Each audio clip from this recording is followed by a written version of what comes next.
Hello, you're watching Ellie from Elementary Paper Crafting. I'm an independent Stampin' Up demonstrator in the UK.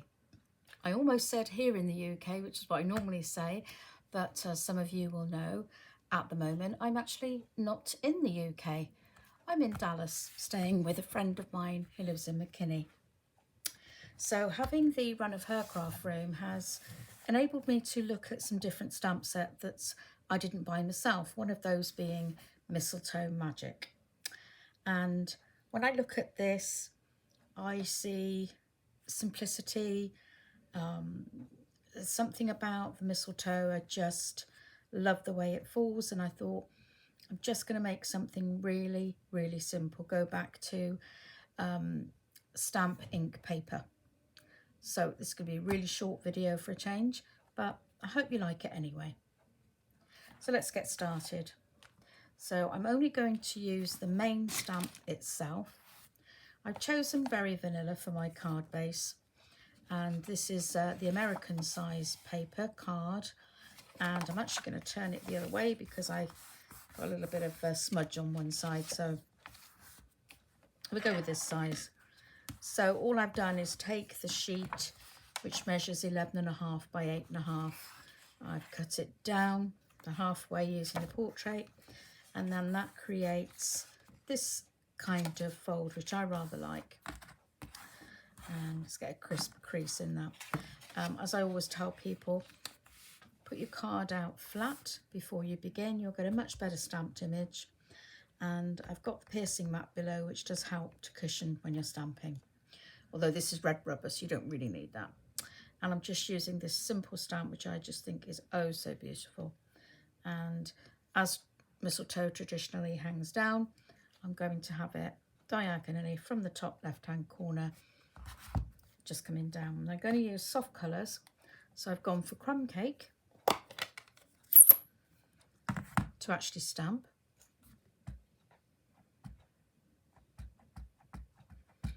Give it a good ink up. And just press down lightly.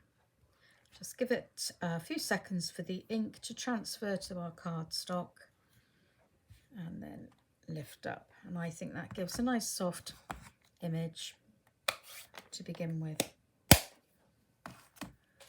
I'm going to use a Stampin' Up marker. This one is Mint Macaron. And I'm just going to colour in the leaves. Very, very roughly. I'm not doing shading.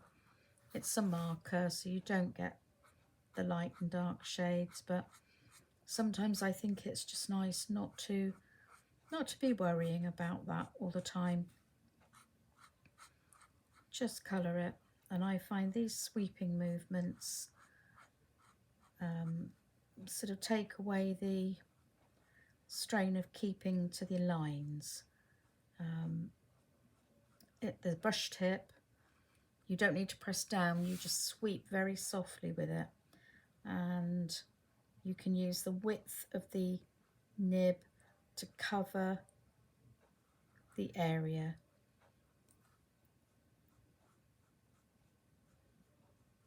Whereas if I use the bullet tip, I think that's when I could be in danger of not sticking to the lines and possibly spoiling it by going outside the lines.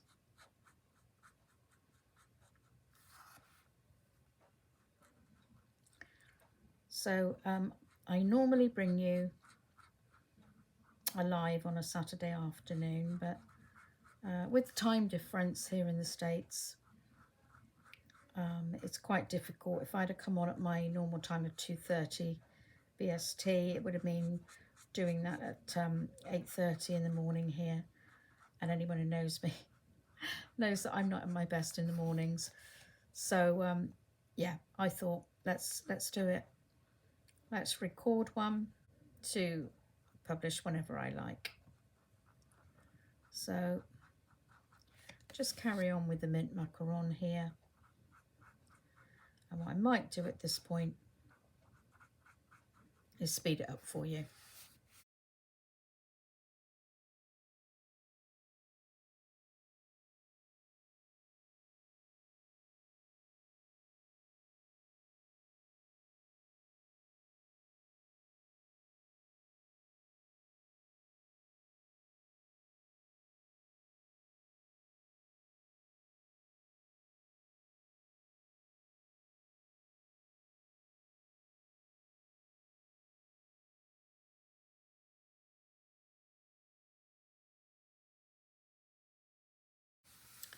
So having coloured all the leaves, I'm now going to take the crumb cake blends, and again I'm using the brush tip. I'm going to come down and just colour the stems. I like this very soft colour to use for this.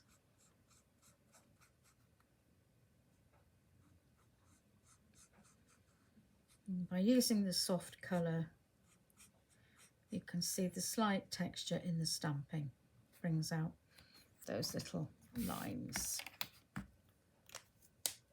And last but not least, I've chosen the light Poppy Parade, and by the way, that was the light crumb cake, the light Poppy Parade, to do my berries. I thought if I used, my first choice was real red. I thought it was too bright to go with the subtlety of the mint macaron and the crumb cake. So I'm going to try and, now the thing with these blends is the ink travels when it's on the paper. So I want to do a tiny little bit of, I want to leave a bit of white. Well, this is very vanilla. I want to leave a tiny little bit to create, to get that sort of shine on it. It looks like, to make it round. I just realised I've missed a leaf here.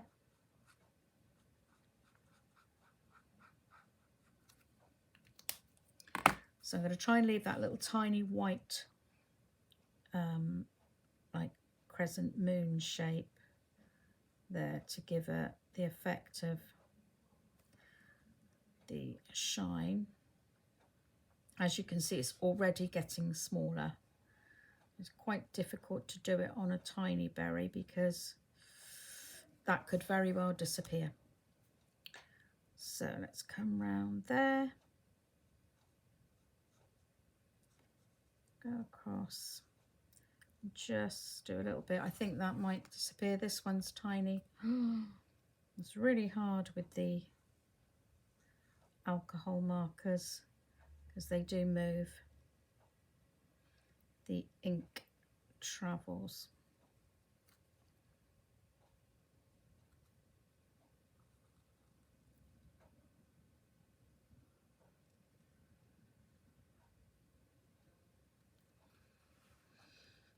Yeah, it's closing up very quickly. So if you do this, leave a larger gap.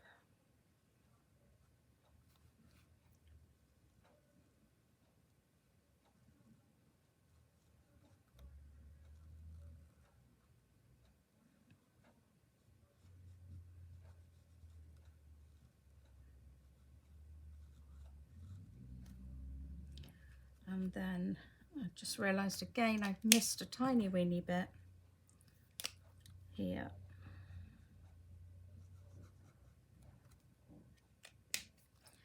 And it gives you such a delicate, soft looking card, really plain and simple. And sometimes those are the best, those plain simple cards that just show off the stamps, the colour and the beautiful clarity of the stamping. I would like to finish it off with a sentiment, and I want one that just fits. Perhaps I might angle it across the top here. I'm not absolutely sure where I'm going to go with that. And there are some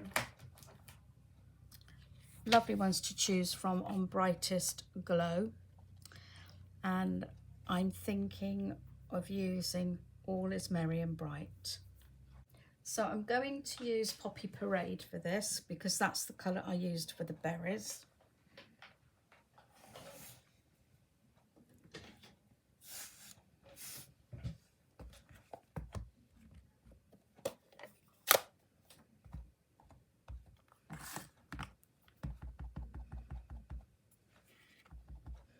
And I'm just going to put it at an angle there.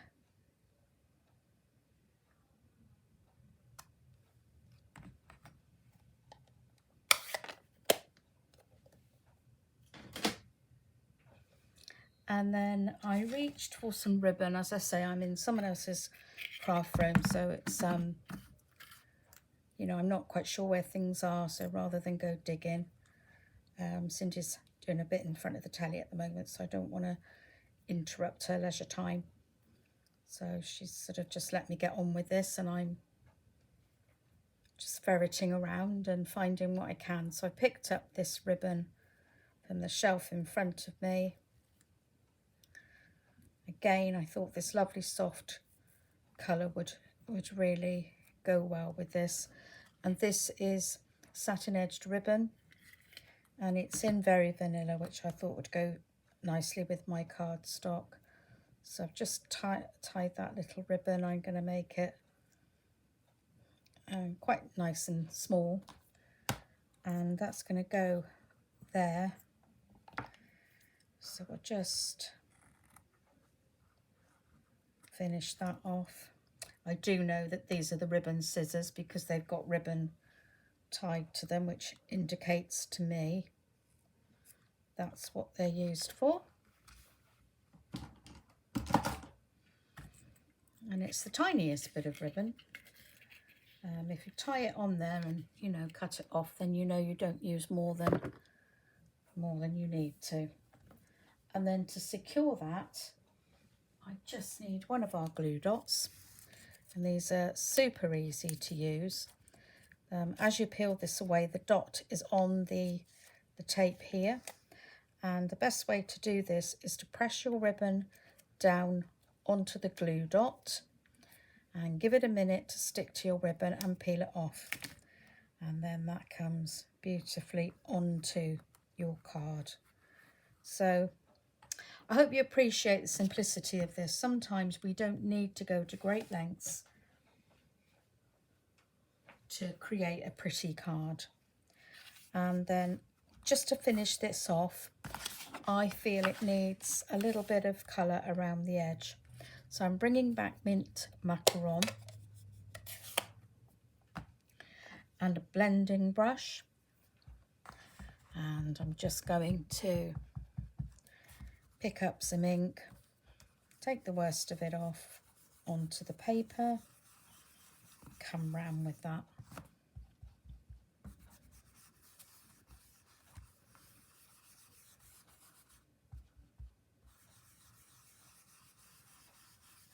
Very gently all the way around.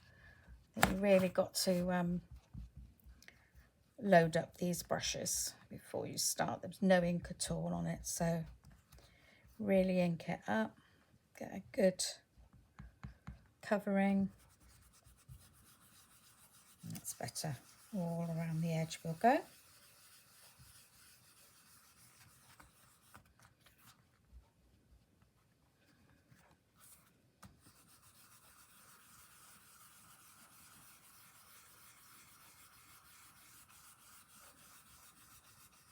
And it doesn't look as if there's much ink on there, but when you bring it to a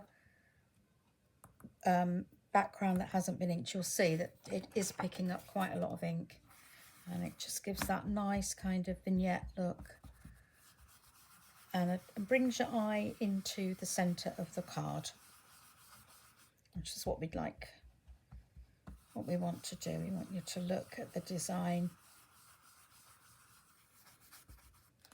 You know, we do have a tendency to want to cover every inch of the card front, but actually negative space does a lot more than you think.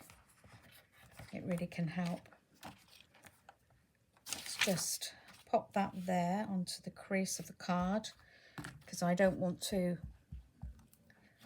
ink the back of the card. So just go along here.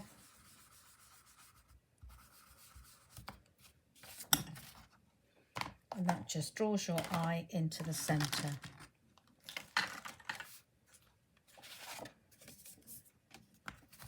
So that's today's card, just stamp, ink, paper. Very back to basics. I hope you've enjoyed that. If you've enjoyed the video, please give me a thumbs up. It really helps my channel. If you'd like to purchase any of these products, that's the Mistletoe Magic, any of the Stampin' blends or Stampin'Up markers, the blender brushes, and anything else from Stampin'Up, there's a link to my online store in the description box below. along with links to the digital downloadable catalogues. So I hope to see you all again next week. Hopefully I'll be back in a couple of weeks with a live when I get back from my holiday and have time to regroup. Thanks again for watching. Thank you very much for supporting me. Bye-bye.